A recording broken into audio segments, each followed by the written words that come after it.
Hey guys, coming at you from the frozen tundra that is East Central Alberta, Canada, streaming live on YouTube, Facebook, Float, Odyssey, Telegram, and the Prepper Broadcast Network. Welcome back to the workshop where we create community, find freedom, promote preparedness, and share success. I am Toolman Tim. Tonight is June 9th, 2022, and this is episode 125 of the Workshop Podcast.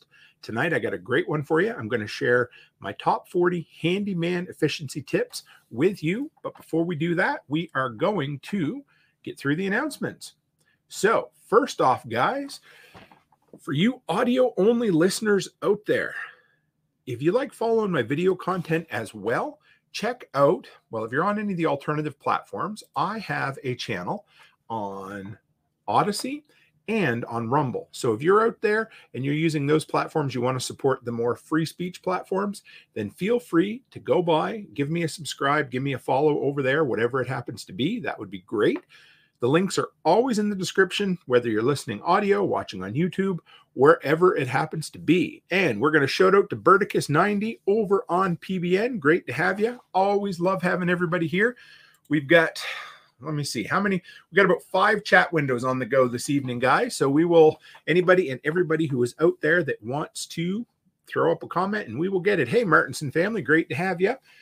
Number 2, if you're looking for, say, a slight different side of my content and you guys are into TikTok, run by and subscribe to that channel. What you're going to see over there, hey, Snail Creek, how are you? What you're going to see over there is some couple of times a week, a tool spotlight, something that's too short to do on the YouTube channel, but I'm just going to throw something up interesting from the shop that I've been using. And of course, there'll be cut down shorter versions of my reviews. So if you're just a TikTok kind of person, grab that link and get going. And number 3, tomorrow is Rick Austin. So we have special day and time, a really cool second interview. Well, we're going to have 2 interviews this week, but the first one's going to be Rick Austin from Prepper Camp. He's been on Doomsday Preppers. He's written a whole bunch of books. Just a really cool, chill dude. I cannot wait to get him on here. So tomorrow at 5 p.m. Mountain Time, that's where it's going to be at. So drop by the workshop a couple hours early and a different day. So in case you guys are wondering, I know we had that flub up the other day with the early morning as opposed to evening time. So anyway, we've got it up and it's running. Everybody knows about it. Oh, Martinson family says it's Ashley's birthday today, back from the gun range. Well, happy birthday, Ashley. Always love hearing that. So today's tool, and it is something I have been using constantly. It's something that is indispensable to what I do. And honestly, for anybody who's into doing tiny construction projects or work, the DEWALT 12-inch rafter square, a square in general. I always think a square is a funny name for it because technically it's a triangle, but that's another story. So the DEWALT 12-inch rafter square I use, it's $28.50 on Amazon, lightweight aluminum. The numbers are engraved so that you can't wear them off. I've dropped that thing. I've bounced it off pavement. It hasn't bent. It's still true, and it works great. It's a great Father's gift item for people. Anyway, the link is pinned in the YouTube comments, and it's in the description of anywhere you happen to be watching or listening to this at the moment. So that's today's tool. Now, we have been, since I don't have a Saturday episode this week, since we have a Friday interview, and last Saturday was our book club, which was friggin' awesome. Thank you, everybody, for coming in. I figured it was time to do a weekly workshop catch-up where I just fill you in on the projects I've been up to. So, seems like something you guys always love hearing about. And if there's been any projects you guys have been up to, throw them in the comments because I always love hearing what the hell you guys are up to, too. But it's been 2 weeks since I filled you in, and I have been running like a chicken with my head cut off, getting all kinds of shit done.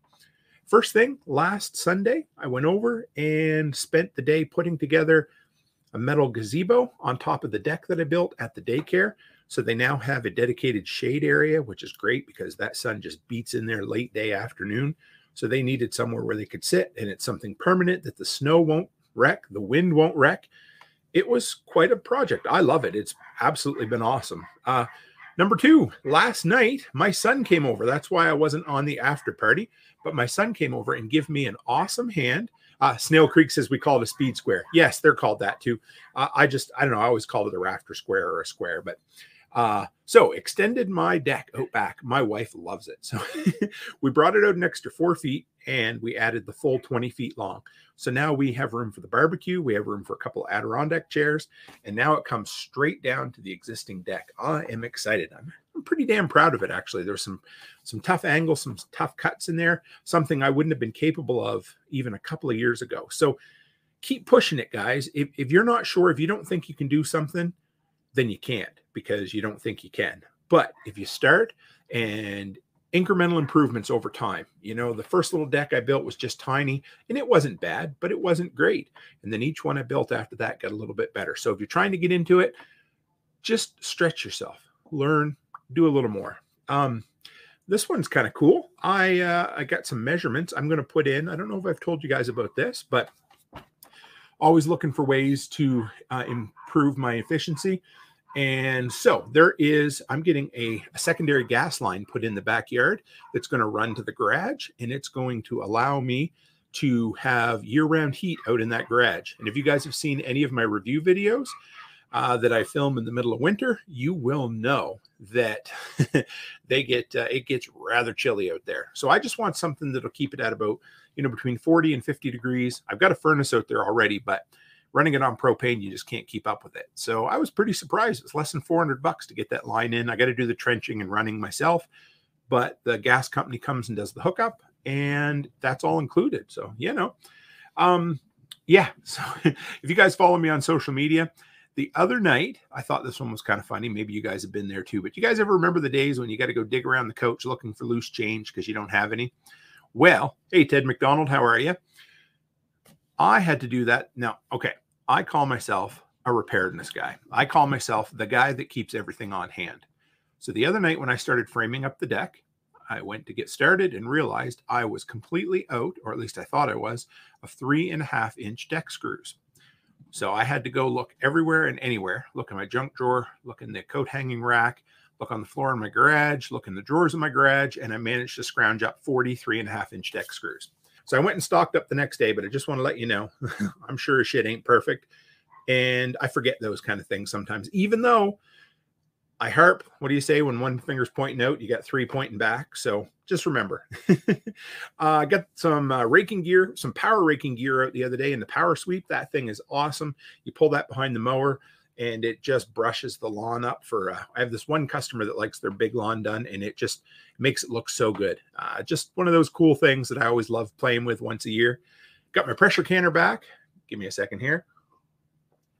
So I met a lady last fall, was looking to do some pressure canning at the hardware store. Didn't know her from Adam. And she's like, hey, I really need a pressure canner because the one I ordered from Amazon won't be here for a couple of weeks. I said, well, you can borrow mine. Anyway, she ended up keeping it for a few months, which I was totally fine with. She got introduced to pressure canning. She loves to pressure can now. She's since bought her own pressure canner, and I finally remembered to get it back from her. So I guess you could call me a pressure canner evangelist, but it was kind of cool. Picking up the metal for my covered deck. You guys have seen me working on that. I am super excited. Haven't done a lot of work with metal, so it'll be a year learning experience. I might even do some video for you, which would be kind of cool. Also, I am learning a new skill. And if you guys, I don't know, the older we get, the harder it seems to be to learn a new skill. I'm not sure. Anyway, so I've been running a landscaping business for a lot of years, and none of my customers have ever wanted an edged lawn. But when I needed to do an edging for somebody, just specifically, I always did it manually with a step-on edger. And I recently bought an attachment for my DEWALT weed whipper, and it allows me to do power edging.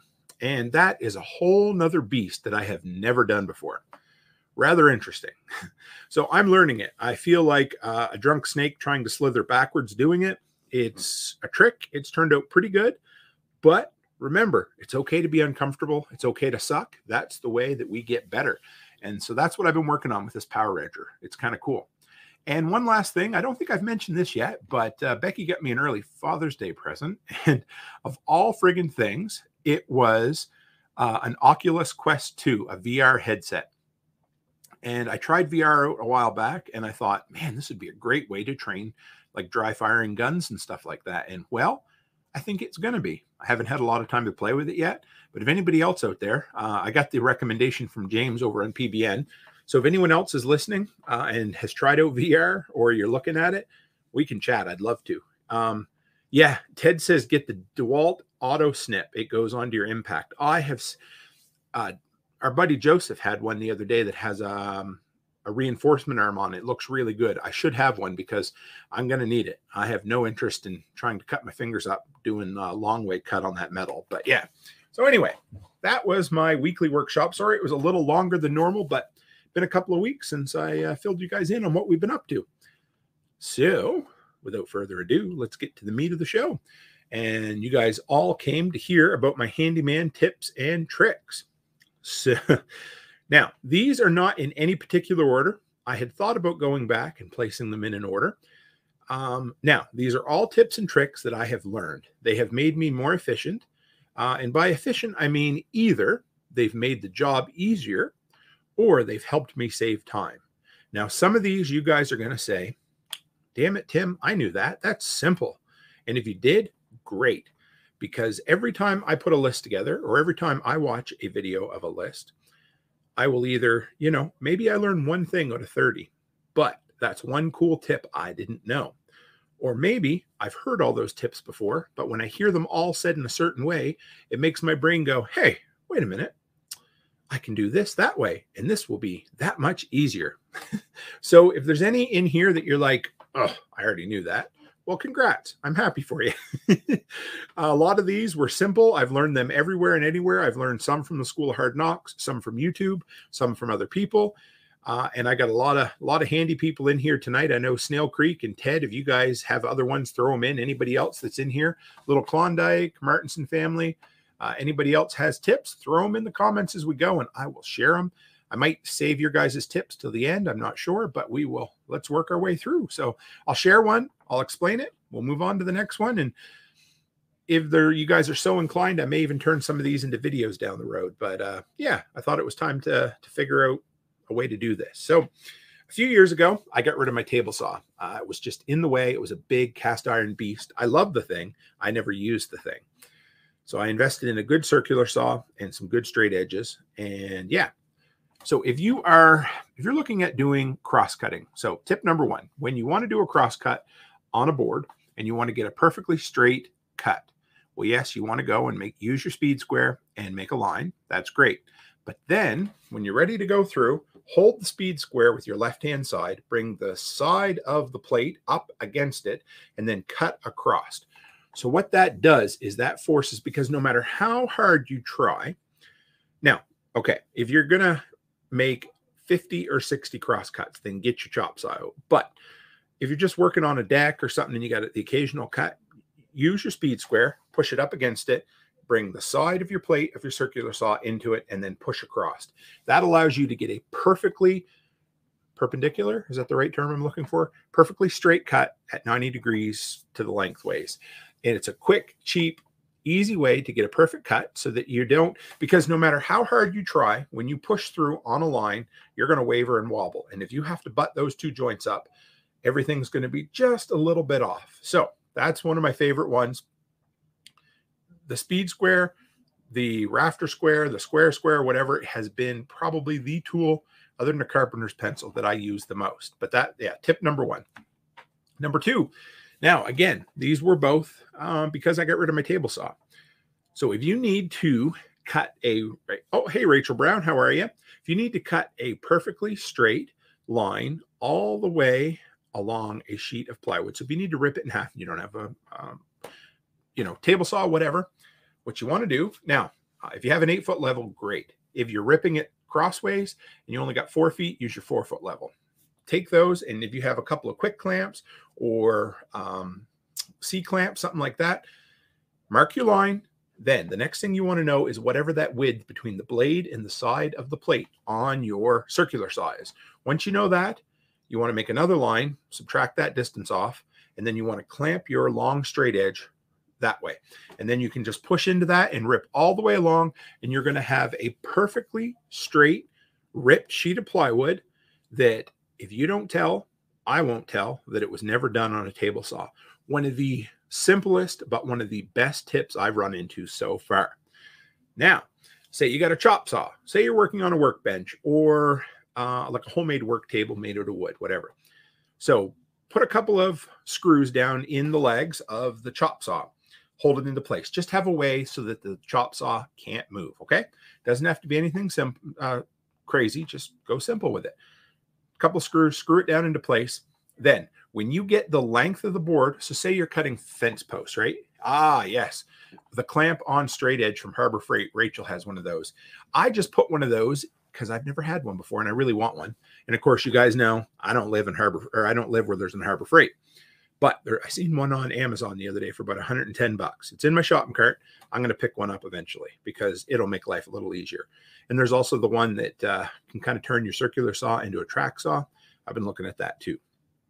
Now, so chop saw, put a couple of screws into it, hold it into place. Once you get the length of the board that you want to cut, run that out to the edge of your bench, and then put a square piece of plywood, a square piece of 2x6, whatever, screw that down so that every time you're ready to chop that saw, you just run the board out, it hits against the stop, and chop. You're done.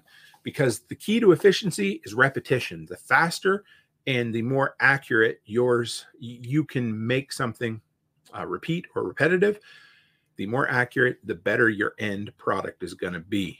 Now, all of these are for little tiny jobs or great big jobs. And hopefully some of these will kind of, I don't know, beat things around in your head and go from there. And yeah, see, that's why I love Harbor Freight. Rachel says hers was around $20. Ooh, mix that Maker's Mark a little strong tonight. I like that. Ooh, might be slurring my words for the end of the show, guys. Okay, tip number 4. Now, if you're using a square or a tape measure to mark, so say you're coming down a long board, and you got to make a line. So you're coming out at 62 inches and you want to make a line there so that you can come back with your square and make a straight line. Well, here's what you do. Instead of making a single dash off of the 62-inch line, you make an inverted V. So the point comes up to the 62. You make 2 lines, one off 45 to the right, one off 45 to the left. Because what that allows you to do is it gives you just a little bit of wiggle room. Because if you try to be absolutely perfect on that 62-inch, and you make a straight line down, almost every time you're going to be a little bit to the right or a little bit to the left. But if you go off to the left, off to the right, and then make a straight line all the way through, you're going to be way more accurate every time. Ever since I've moved over to that, I've had much better luck with my cuts. Let's put it that way. Okay, now back to ripping long sheets of plywood. You guys ever get almost to the end of ripping a long sheet of plywood and the whole thing folds in on itself a little bit? And then your blade binds up and you chip the plywood, or you cuss, or your neighbors think you have Tourette's or something. Well, here's what you do. Put a couple of pieces of boards, 2x4s or whatever. I call them sacrificial wood, running along. You call that a crow's foot. Toolman Tim, Ted McDonald says we call that a crow's foot. Right on. Yeah.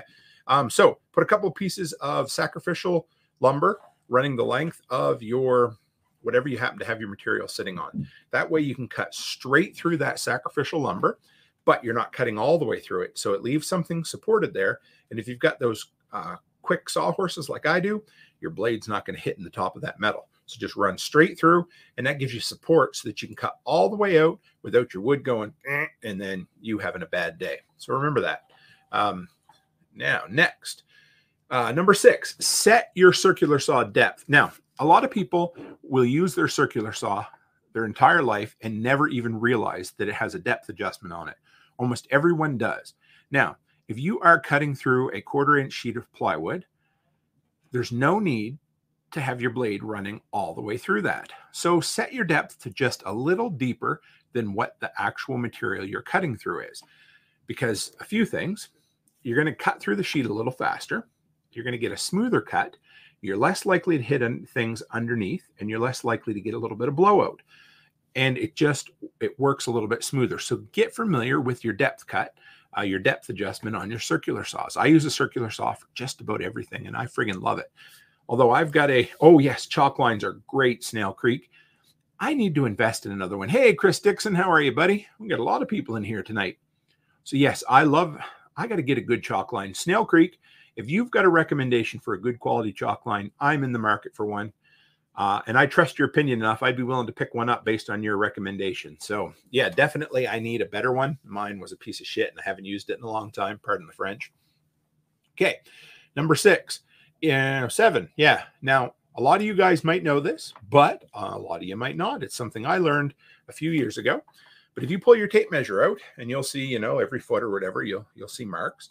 But every 16 inches, that red is every 16 inches for your stud. So when I was framing up my deck the other night, you just run it along, and you don't even have to look at the numbers. You just look for every red dash. So 16, 32, 48, and on and on and on you go. 64, 80, 96. I think I lost one there. Anyway, it doesn't matter. So just look at your red marks and go, and you're done. Saves you having to multiply, subtract, add, whatever. Okay. Now, this one is another one that I absolutely love. I use it for everything. Ted says the Tajima. I can't pronounce that. I know Joseph's got a sponsorship from them, so I got to check them out. That'll be good. Set up an assembly line. So if you are building a deck, and a lot of you might know this, but I'll use the deck as an example because it's something I've been working on recently. If you've got to cut, so the other night I had to cut a whole bunch of my cross members for my deck, all at 41 inches. Well, the last thing you want to do is cut a board, go over and screw it onto the stringer, and then go cut another board and then screw it on to the next one, and on and on and on. What you want to do is set up your chop saw, set up your workspace, everything, so that you can cut all 15 or all 20 of those 41-inch ones at a time.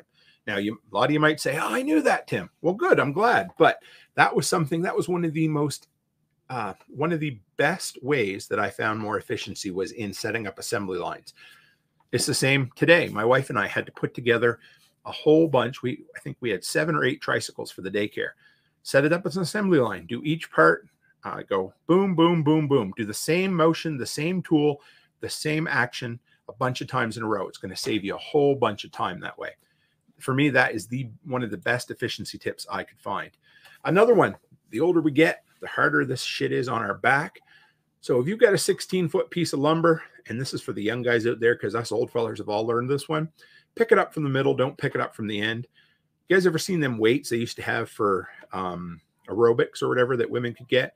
And depending on where you held it, closer to the end, it would be heavier for them. That's the same with a piece of wood. 2 things. If you pick it up from the end, it's long and it's going to flop all over the place. You're going to hurt your back just because it's unwieldy, but it's also going to be way heavier. So when you go to pick up a long piece of lumber, grab it in the middle, underneath, and walk with it. Trust me, this old man's wrecked his back a lot. Yeah, there you go. Rachel Brown says she lined up her fence slats to cut about 4 at a time today. I've got that on the list a little later. That's a great tip, Rachel. Love it. Okay, next one. Number 10, take a minute and set up your workspace ahead of time. So that's simple things like get your sawhorse in place, put a work surface on top of it. Anything you can do to, work at waist height. Something I've realized, number 1 is every time you have to bend over, it's harder on your back. Plus, it takes a little bit more time. So if you can bring everything in, set it up on, I like having a bunch of sawhorses around. Like the other day when I was working on the deck, every single piece of lumber went up waist height so that I'm not having to bend over and move it a couple of times. So get everything up at waist height, get your sawhorses in place, get your workhorses in place, walk your paths you're going to be doing, make sure there's nothing in your way so that you have your whole workspace up and running. Good carpenters do that. You might think, well, it's going to take me 10 minutes to do that. Yeah, but it's going to save you 20 minutes, a lot more than that. It's going to save you an hour throughout the day. I'm not having to go around and set things up 2, 3, 4 times, move them around. So just plan ahead of time, set things up. Now, when you're assembling something, this goes for IKEA furniture, it goes for the metal gazebo I did the other day, whatever it is, open everything before you start. So this gets you a few things. Number 1, you're going to take all the packaging off. And as you go, you're going to throw all that packaging in a garbage bag or into a box. You're going to put all the garbage in there. So the garbage is gone before you even start. You're going to make sure that the hardware was in there. You're going to make sure that the instruction manual, the assembly manual was in there.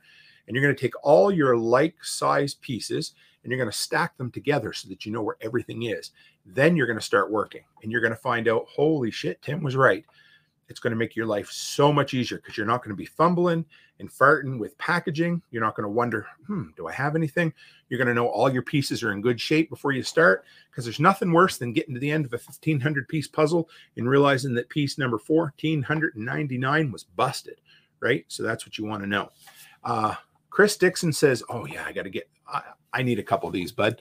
Roller stands for long boards is a game changer. I do everything by myself, and I do need some roller stands. This is why I do this, so you guys can give me ideas to buy some new stuff, right? And Ted McDonald says, the new Tough Built work table looks really nice, similar to the DEWALT. I'll have to check that out, Ted. Always looking for good stuff. Number 12, use magnetic trays when assembling things so you can put all your parts in one place. I went to Princess Auto, which is the Canadian version of Harbor Freight, and I bought like 6 or 7 magnetic parts trays. And they're great because you can set them on your table or wherever you're working. And what I will do is when I pre-open everything all at once, like with an assembly package, I'll take all of one thing and dump that whole bag in this tray. The next one in this tray. Keeps everything separated. If I happen to knock it off, I'm not going to spill everything down in the grass because everything's going to hold on. Yes. Chris Dixon says, this might be the best tip of the night so far from the audience. Young guys and gals, remember your parents were right about all the work smarter, not harder. Story time. So back when we used to heat our house with wood, my oldest, Mackenzie, great worker, huge help. He would, when we'd start stacking wood, we would start, and the first half an hour, he'd run circles around me. He'd be like, Dad, why are you going so slow? And I'm like, buddy, slow and steady wins the race. And about half an hour in, he'd be panting, he'd be red in the face, and he'd be done. He's like, I'm so tired. And I'm like, yeah, well, we got 6 or 8 hours of this to go, buddy. And I'd go all day long. And at the end of the day, he'd ask me, how'd you get so much done? I said, well, I guess I started slower than you, but I certainly finished better. So yes, gals and girls, guys and gals, the youngins out there, remember, we know what we're talking about when we say work smarter, not harder. You only got one back. I can promise you that. Number 13, this is dead simple, but use sharp blades, whether you're using them on Olfa knives, X-Acto blades, or most importantly, cutting tools like your circular saw, your chop saw, your table saw, for so many reasons. But it's going to give you a better cut. It's going to give you a smoother cut. It's going to work the tool less, so you're going to get better battery life. You're going to get less heat. You're going to get less smoke, and you're going to have less wear and tear on your tools. And most importantly, much safer for you. A sharp blade is going to cut better. You're going to have less chance of kick. Just everything under the sun. So make sure you spend money and keep some nice sharp blades on hand. Now, another one here. If you're worried about blowout, or you're worried about chipping some material, this could be countertops. It could be a nice veneer plywood. Take some painter's tape and run it the length of approximately where your line is going to be. Then measure your line out and draw your line down the center of the painter's tape, and then cut through the painter's tape. You're going to have a lot better of a time. You're going to get a lot smoother of a cut. And like Ted said, the sharper the blade, the safer it is. I know a lot of people might think that's absolutely insane, but it is not. It absolutely is a safer. A sharp blade is a safe blade. I know it seems weird, right? Now, here's another one. Know the width of your tape measure. And you might say, well, that should be pretty simple, right? Well, if you're doing inside measurements, most tape measures, almost all tape measures on the back side will have the width of it. My DEWALT Tough Series tape measure is 3 inches and 3/4, which is the dumbest measurement ever. Why they couldn't make it a straight up 4, I don't know. But just remember that, okay? Yeah, here you go. Yeah. Snail Creek says, split big blocks of wood. Young guy hits in the middle of the block. Old guy works the edges, right? Young feller steps up to the block of wood, swings for all he is worth. And he hits in the middle and he gets nothing. The old guy sits there and works all around the edges and gets done. And the young feller might have broke a handle, might have broke his hand, but he's beat. And the old feller can go and do another 100 sticks of wood, right? And yes, Ted, that's another one. And I meant to mention that, but Ted's talking about countertops or veneer. Use a tape and reverse jigsaw blade. Those are the ones that cut on the upstroke instead of the downstroke, and they do a really good job of not blowing out the material. Number 16, know the width of the plate on your circular saw. Take a minute and make sure your battery's out or it's unplugged. Flip your circular saw upside down, slide the guard back, place a tape measure in against the blade, and measure out to the outside of that plate. Once you know that measurement, memorize that measurement because you're going to use it all the time. Mine on my little saw, I believe, is 1.5 inches right at the moment. and you're going to be able to go up against a straight edge, because you're always going to want to add that or subtract that to your measurement so that it makes it quicker when setting up that straight edge for cutting. So know that kind of stuff. Now, when joining two butt ends of a deck board together, so like my 16 by 24 deck I just did, of course, they don't make a whole lot of lumber longer than 16 feet. So when you bring the two together, here's something that I learned over the years. 45 those screws in there. So what it's going to do is it allows you to stay further back from the edge, so you're less likely to split the edges. And number two, as you 45 them, instead of just sucking them straight down, it brings the two butt ends together and gives you a much tighter joint there. Looks beautiful. Chris says, yep, make 6 edge chops and smack the middle. Then look what blows apart. It's worth it. Yeah, absolutely. Okay. Next one. And I do a lot of this. Like I said, a lot of these are things I've learned over the years because I work by myself.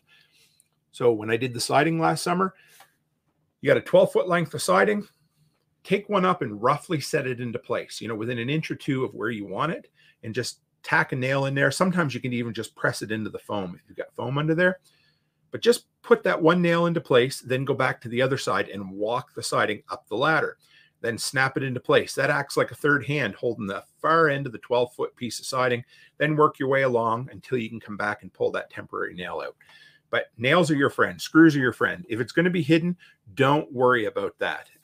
It's always a good thing to do.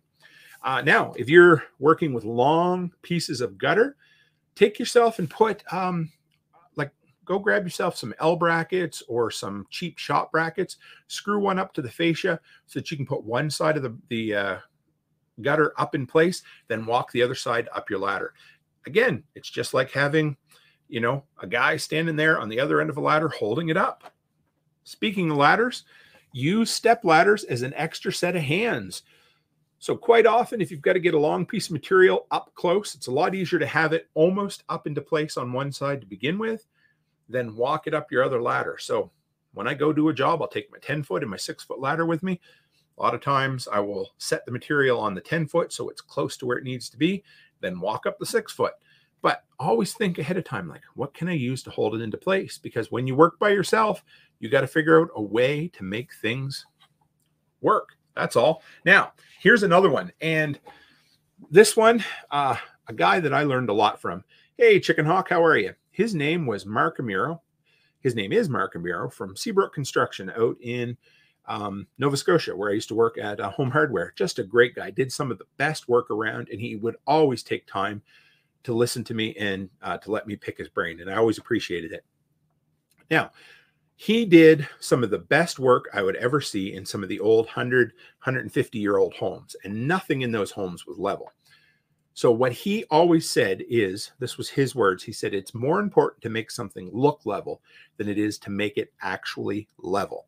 So if you have to make a choice between, does this level say it's level or does it look level? You want to go with, does it look level every time? I mean, in most instances. And what I'm saying is, if this is when you're doing renovations. So say in an old house, you're fixing up drywall, you're putting moldings on, whatever it happens to be. It needs to look right to your eye more than it ever needs to look right onto a level, because you got to look at it every day. The homeowner has to look at it. So just remember that it needs to look level more than it needs to be level. Take what you will with that for sure. Now, if you've got a long piece of material and you need to do a really, really fine cut, always take less than you need. So set up your chop saw, take a little bit off. Go dry fit it. Okay, still too little long. Take a little more. Take a little more. You're always better to make 6 or 7 trips back to the chop saw than to take too much off, because you know what? You can always take more off, but you can never put more back on. Works the same way with an angle. Now, the other night I had a bunch of pieces of the deck that ended up coming in at about a 32.5-degree angle. Now, my son said, well, how are we going to do this without cutting wood? I said, just wait. So I went and got like a 18-inch cut off of a 2x6, and I eyeballed it. And I said, I think that's about a 30-degree angle. I cut it, went and slid it into place. It was just a little too much. or not enough, whatever it was. So then I added a couple degrees, did it again, added a couple degrees, did it again, and boom, I had it there. So then I locked that angle in and I kept it for the rest of the night. Every time I had to cut a 32.5-degree angle, it was there and ready to go. Yes, Ted says feathering it in slowly. And don't anybody say that's what she said, because that's what she said. So anyway, moving right along. If you've ever had excess spray foam, so if you've ever insulated around a window or a door, if you're like me, I like to use the entire gosh darn can. So when it's done, there's usually huge bubbles up there, and it can be a real pain in the ass to trim off. You can use an Olfa knife, you can use a hacksaw. There's all kinds of ways to do it. But the best way I found is to use an oscillating tool. So one of those, the vibrating multi-tools. And you can use just about any blade you want. But to be honest, the smooth side of the shaft of the blade works just as well. And just run it down there, and it does absolutely the best job without scoring up any of the trim or anything. So if you're ever looking for an easy way to cut off all that old spray foam, that's the way to do it. Chris says, I do the same with metalwork. He says, sometimes you got to sneak up on it to make it right. Yes, because a lot of times if you sit there and you try to do a tape measure, a measurement, and you do an inside measurement, an outside measurement, well, a lot of times you end up losing or gaining the thickness of a blade, or you didn't push your tape measure in all the way or pull it out all the way. So what I like to do is undercut a bit so that you leave a little extra material. And then, like you said, sneak it up to feather it right in. Ted says spray foam is the devil. Yes. Bonus tip number 1. If you're going to work with spray foam, use gloves. The first time I used spray foam, I had no idea that you should wear gloves while you did it. And I'm the type of guy that just jumps right in and uses his bare hands for everything. I was about a week afterwards trying to get that spray foam off my hands. I used gasoline, everything. And yeah, so get yourself some cheap throwaway vinyl latex gloves, whatever it is, and use them, because, oh my God. Chicken Hawk says, when are you going to put all this knowledge in a book? I got a few books that oh my God. I got so many books I'd like to write, Chicken Hawk. I know that sounds like an excuse. I need to figure out how I'm going to write a book. That's all. I think right now I'm leaning toward, have you guys heard me mention about a bathroom reader?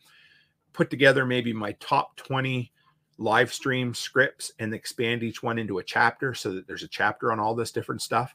But thanks, Chicken Hawk. I appreciate that. That's really cool. And yes, I will write one. I just need to make time. You know how they say that you, Chris just made me laugh. You know how they say that we make time for the things that are important to us? So therefore, I need to make time for this at some point. It's coming. Maybe this winter. I think I finally got my website and all the admin stuff, right? So Rachel Brown, I'm going to say your comment says, there's something to be said about vibrating tools.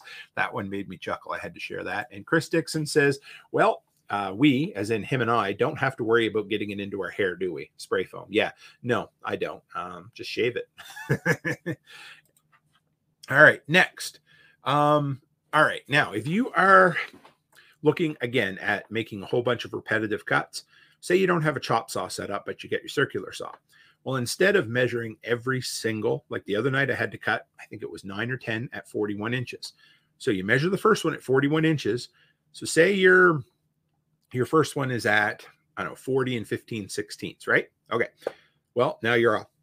You're off by a 1/16 of an inch. But then the next one, you're over by a 1/16 of an inch. So you use your tape measure to measure every one. You think you do a perfect job. You cut them all. And guess what? Well, you end up with a few that are a little bit long, a few that are a little bit short.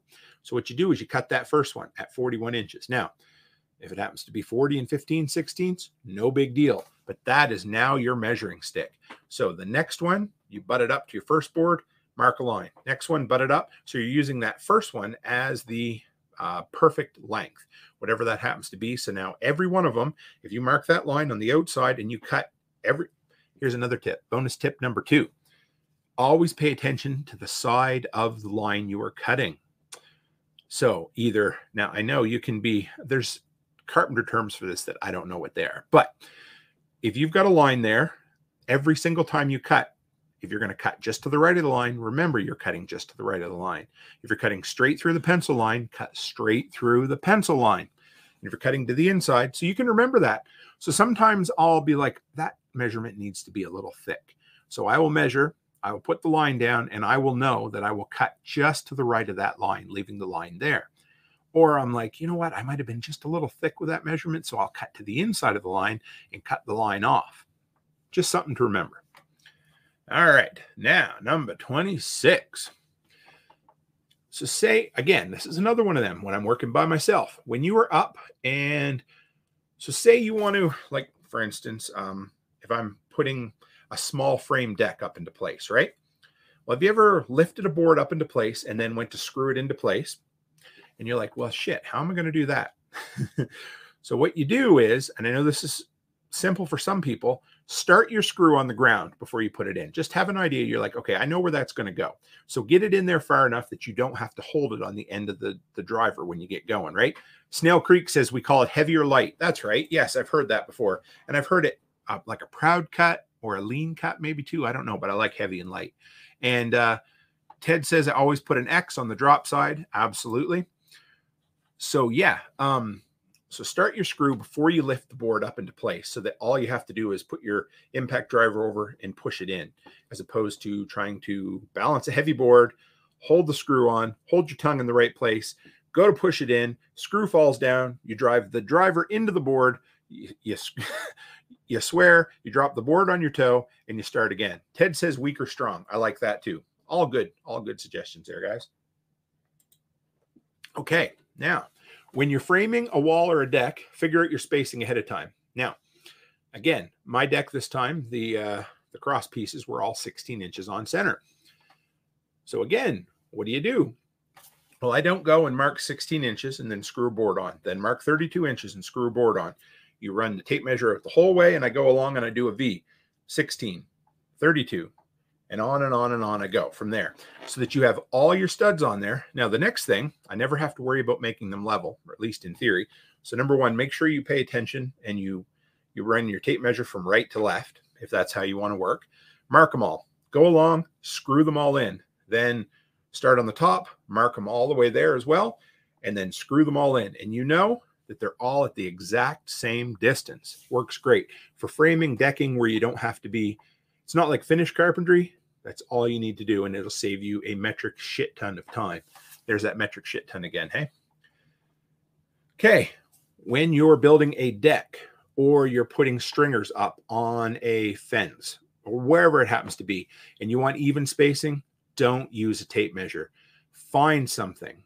So if you want to, for instance, you want a little bit of a spacing between all your deck boards, use a roofing nail. So put a roofing nail on either end of the board, push the board up against it. You have even spacing every single time. Screw it into place, move the screws over to the next one. Now, if you're doing spindles on a deck, I believe they have to be less than 4-inch space between them. So get yourself a piece of 1x4, and so it's going to be 3.5 roughly, and then put something thicker on it, screw it in, and you've automatically got a spacer every single time.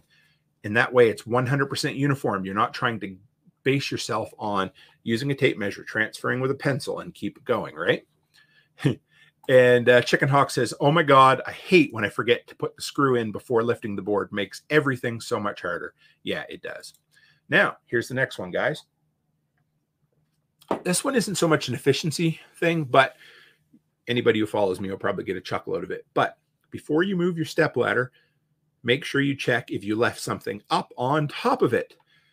Last fall, impact driver from 6 feet hit me in the shoulder.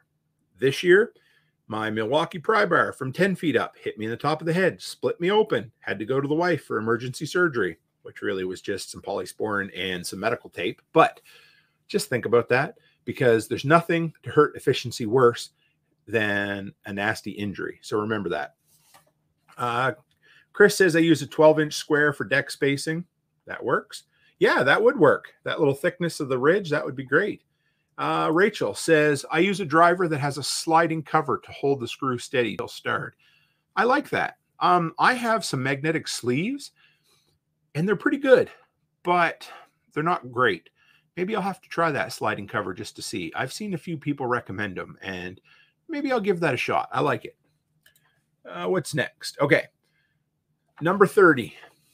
So if my speed square is my most indispensable tool, along with the carpenter's pencil I use, the single piece, and if Becky's listening to this, she's going to call bullshit on it, but it's true. The single piece of gear that I have got that has helped my efficiency is a tool belt.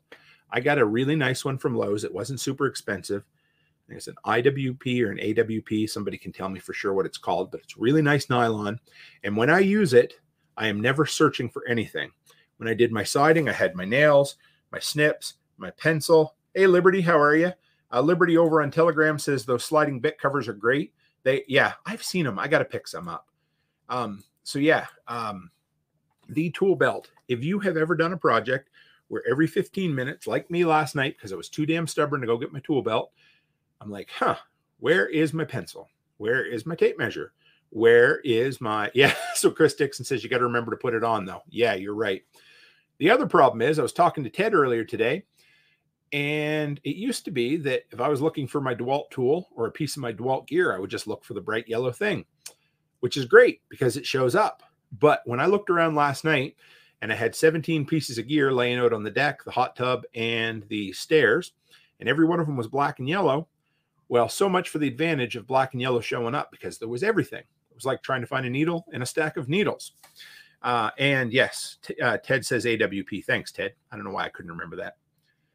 Next, if you want a quick scratch pad. Now, Chicken Hawk, you might have seen this tip before. I think it might have been Buddy that had a tape measure with it built in. But if you want a quick scratch pad, put a couple of pieces of painter's tape on either side of your tape measure. And then when you're up a ladder and you need to write down some measurements, you've got it there. Last summer when I used my Fat Max tape measure, I don't use a belt clip on them, so I take that off and it leaves a lot of space to write on with a pencil. Then just lick your finger and wipe it off. Works great. But having somewhere to write something down, because I don't know if anybody else has ever done this, but I've been at the peak of a roof, at the top of a 24-foot ladder, took a measurement, said, okay, 4 7/8. I won't forget that. By the time I get to the bottom of the ladder and I go over to write it down on something, I'm like, now, was that 4 7/16? Was it 5 7/8? Was it 4 1/4? I don't know. Back up the ladder I go. Repeat the process 3 times before I remember. So have somewhere to write it down. And the tape measure, you're always going to have it with you. So put a couple of pieces of tape on there. Just a great idea. Okay. If you have a big area like a deck that you're just starting to frame up, so you've just done the outside boards, you've got 4 to make a square. Now, if you want to know if it's square, well, it's pretty hard to know with a little 12-inch speed square or even an 18-inch square. You put it in there and it might look square, but it might not be. It runs out a little bit.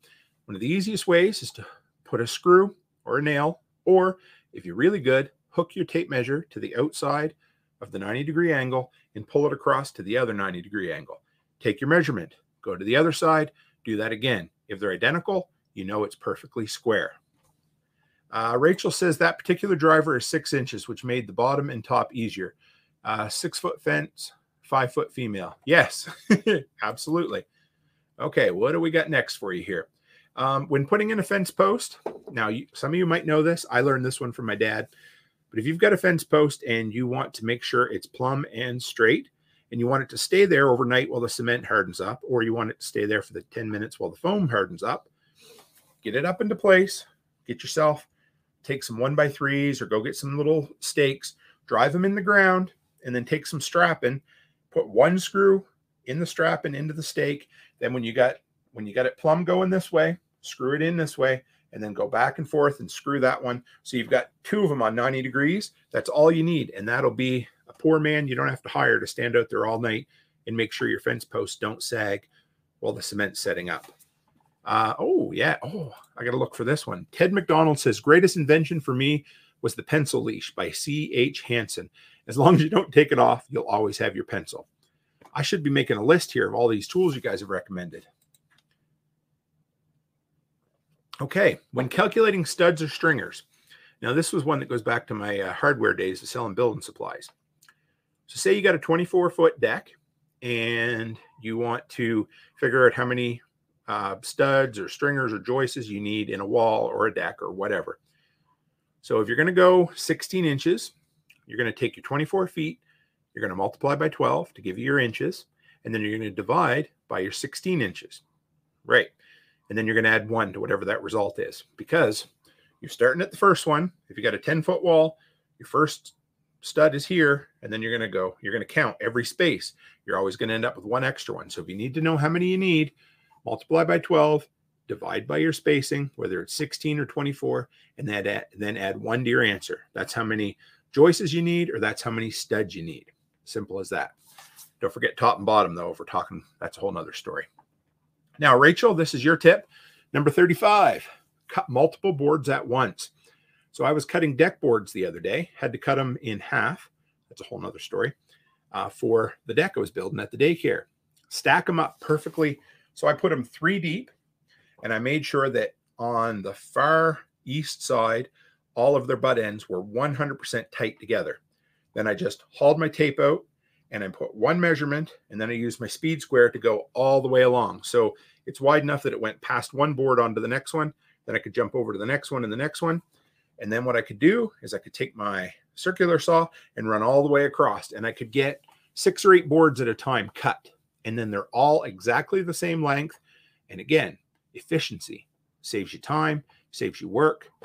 And yeah, you get the job done faster. So I had a guy, he came to pick up his kid the other day, and he saw the deck, and he said, well, when did you build that? And I said, on Sunday. He goes, well, is that when you finished it? I said, no, I started it on Sunday and I finished it on Sunday. He said, how big was that? I said, well, 16 by 24. He's like, man, he said, you're a stud. How'd you build that in one day? And I didn't even, it wasn't that. I mean, I have some good tools, but once you start building efficiencies into things, you're able to get a lot of work done without working too hard. At the end of the day, especially the older you get, the less you want your body to hurt. So you learn the shortcuts, you learn how to make things work, and you learn how to work by yourself. Just take on a job that you have to work by yourself, and all of a sudden, you're going to figure out a whole bunch of ways to do things that you figured took 2 or 4 people to do. Okay. 36. You're going to thank me for this one. Most lumber, if it's 8 feet long, if you buy an 8-foot piece of lumber, it's actually 8.5 feet. 16-foot lumber's 16.5 feet. So if you need to cut a whole bunch, if you need a bunch of 8-foot boards, don't cut your 16-footers in half, or you're going to end up with 8.25 feet. So what you do is measure 8 feet from the right side of the board into the middle, put a straight line, then go from the left side all the way in and put a straight line, and then make 2 cuts. Because if you cut it directly in half, you're going to have a bad day. Trust me, I've been there. I've done it. So remember, measure your boards before you start. Now, you could prove me a liar. Maybe Lowe's has exactly 16. I don't know. But every lumber yard I've ever bought from, 16-foot lumber was always a half an inch longer. They're all a little bit longer. So just remember that. Don't cut them in half. Make your measurement at 8 feet. Now, if you need to get a board up in the air. So I built this. It's going to be my covered deck. And the carrying beams were double 2x10s, 16 feet long. Those are heavy suckers. So what I did was I took 2 offcuts of the 2x10. So that would have been about 4 inches thick. And I screwed them up into place on the beam where I wanted my 2x10 to rest. So I never had to lift the entire beam. I always only had to lift half the beam. So I lifted one side up into place and I set it up onto that bracket. Then I brought my ladder over to the other side and I walked it up the ladder. So again, you're only lifting half the weight. I got it up to place. I got my bracket hanger in place and screwed it all in. The whole time I knew that it was perfectly secure on the other side. It wasn't going to fall off, and I never needed an extra set of hands. And I was always able to lift it without working on it. Oh, wow. Chris Dixon said, just bought a bunch of 2x4/8s from the UFA that were a quarter shy. Measure your stuff, never assume. Yes. Anybody ever heard what happens if you assume? It makes an ass out of you and me. Yeah. Anyway, just so you know. That's crazy. I wonder if they were supposed to be pre-cut studs. And don't forget, guys, if you go in and ask for a stud, on the East Coast, if I asked for a stud, they would have sold me an 8-footer. On the West, or out here in the prairies, you ask for a stud and it's, what is it, 95? Oh, shoot, 92 5/8 or whatever. It allows for the top and bottom plate to come off that 96 inches. So just remember that. But yeah, that's crazy. I can't believe they would be a quarter inch shy. Friggin' UFA. I used to work there. Okay. So this one here, I don't know if this is an efficiency one or a safety one, but if you're not comfortable, okay, ladders can make a lot of people uncomfortable, and some people just never get over it.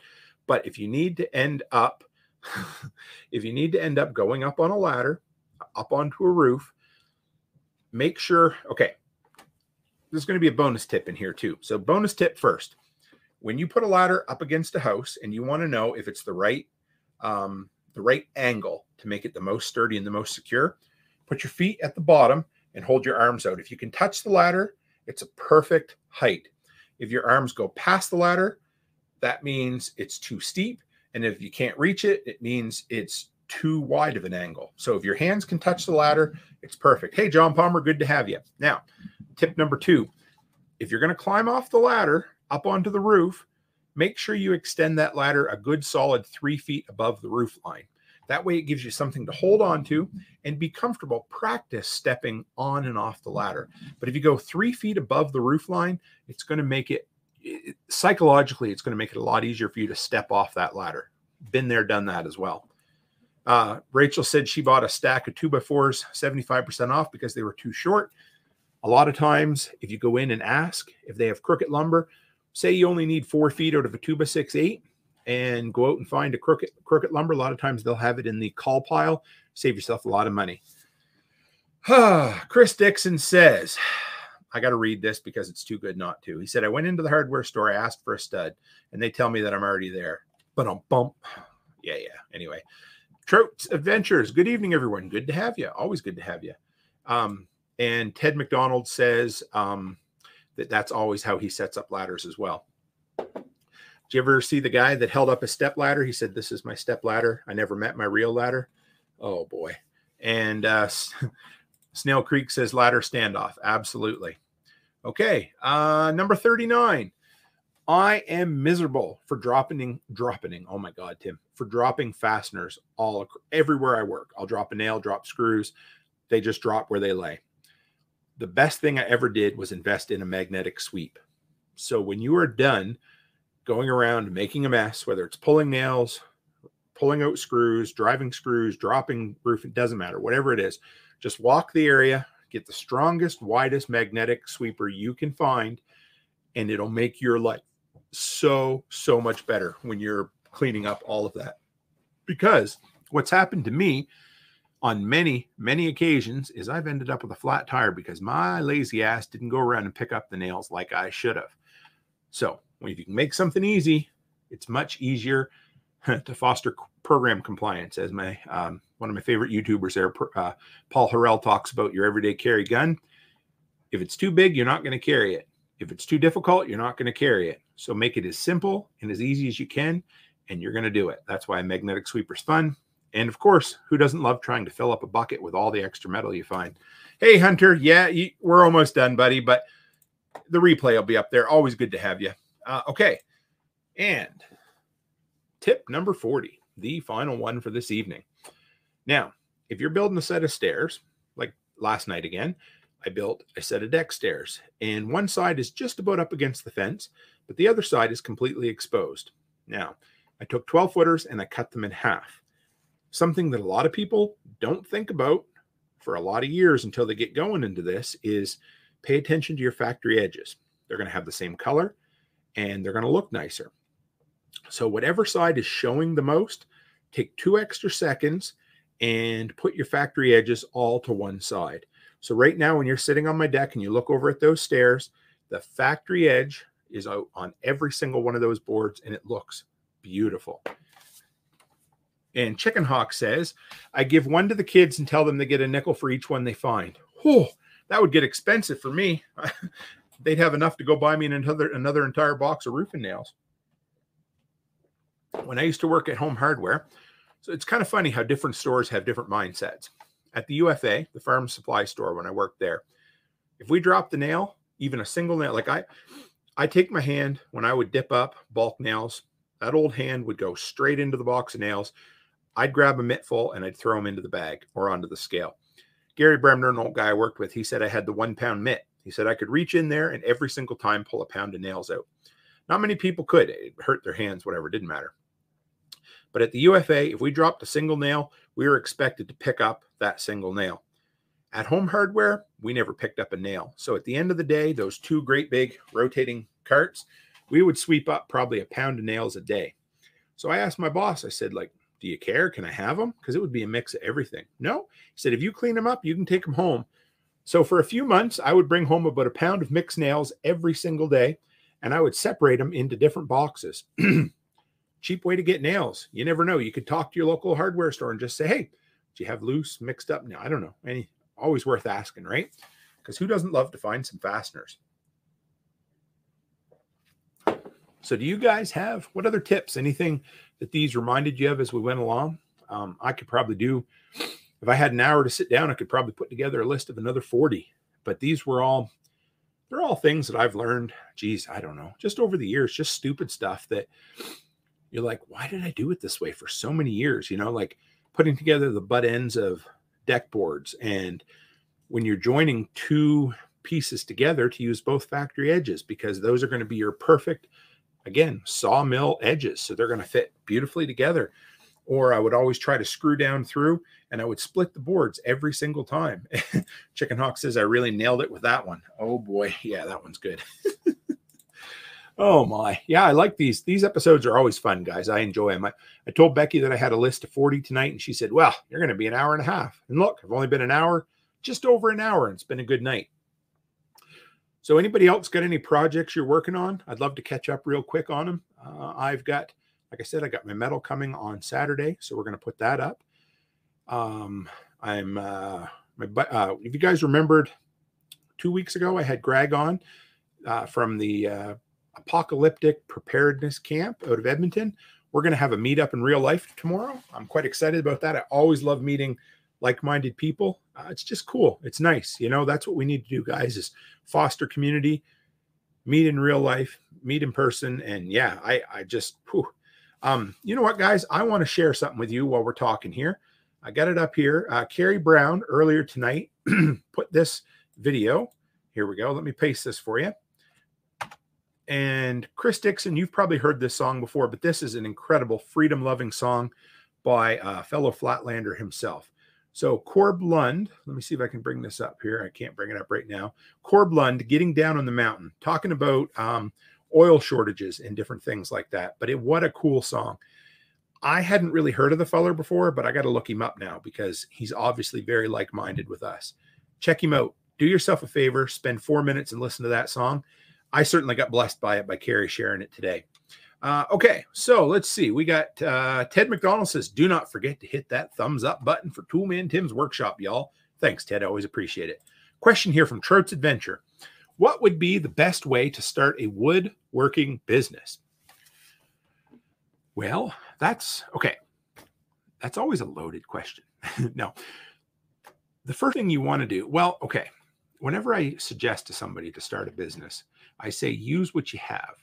So take a few minutes and look around your workshop and figure out what tools you have, what skills you have, and what you can reasonably build or make for people using the skills and the tools you have, so that you can start bringing money in now without buying a bunch more tools. Because everybody wants to have, you know, the self-sufficient cabinet maker's workshop. And if that's your goal, great. But start by building what you can. You know, when I first started doing some of this stuff, I would pull apart old pallets and I built planners out of them because all I had was a circular saw, a jigsaw, and an air nailer. So use the tools you have, look for products you can make that will work for your local area, find what there's a need for. So maybe start asking on Craigslist, on Nextdoor, on Facebook, say, hey, what's everybody looking for? Or better yet, join the groups and read the posts to see what people are asking for. So offer a service, offer products people are looking for. And then if you want to expand and learn new skills, incrementally get better. So take on a job that's just a little above your pay grade so that you learn some more skills. And then when you start bringing money in from the stuff you can build, then start taking that money and reinvesting it into the tools that you want. That's what I did. You know, I started my snow business with a $3 snow shovel. And then I bought I can't even remember the brand right now, but a store brand. I'll have to look it up and tell you, but it was about a $200 backpack blower. The thing could barely blow a ping pong ball off a table, but it was better than shoveling by hand. And then the next winter, I bought a BR 600 still, and the next year was a BR 850. And now that thing will blow what little bit of hair I have left off the top of my head. So, look for something that people want. Look for something you can build with the skills and the tools you have. Start bringing money in, and then take that money and turn it into exactly what you want to do. Because sometimes you have to start doing things that you're good at that might not be your full-on passion to get the money in so that you can start working on your passion. So I hope that helps, Trout. If you have more specifics about it, let me know, and we'll go from there for sure. So projects that everybody had. Chicken Hawk says he just finished his goat fence. I really hope it will hold water. In other words, our goat's an escape artist, because when we had goats years ago, my wife called me at work and she said, honey, the goats got out of the pen and they're across the street in the graveyard. Yep, they're good like that. And Snail Creek says, sometimes I would not cut boards till the end. Caulk it, cut it all at once. Fair enough. I like that. And Chris says, got to buy Corb a beer. One time we chatted for a while. He's a very cool dude. Bought him a beer one night. He's very chatty. I'll have to, maybe we'll get him on the show. I'd love to interview him. Snail Creek said, this is a good one, almost as good as a 5-gallon bucket one. Well, thanks, my friend. That means a lot. I love that. And Ted, my friend, thank you. Always love seeing you in here. Ted has been a long time follower. Always good. Trout says, sounds like a plan. I will definitely do that. Thank you for answering my question and give me some helpful tips. Trout's Adventures. If you are not part of the Telegram group, if you don't use Telegram, come by and join, because we'll hold you accountable, man. Gosh darn it. That's one thing we're good for, is we'll keep up with you, because I want to hear about your success. And if you have questions and you're like, because there's going to come a time when you're going to have what I like to call the horrible, no good, very bad day. And you're going to be discouraged and you're going to want to quit. But I'm going to tell you, don't quit on that day. Always wait for a couple of more days and then see how things are. Because when you're in business, you're always going to have that shit day once or twice or 5 times. But it's what you do and how you do it from there. But anyway, I'll help you. Just keep coming back and asking, and we will answer questions, and we'll share in your success, because I believe in you and you can do it. All right, guys, I think that's as good a place as any to cut her up for this evening. Thank you. I always appreciate you guys dropping by.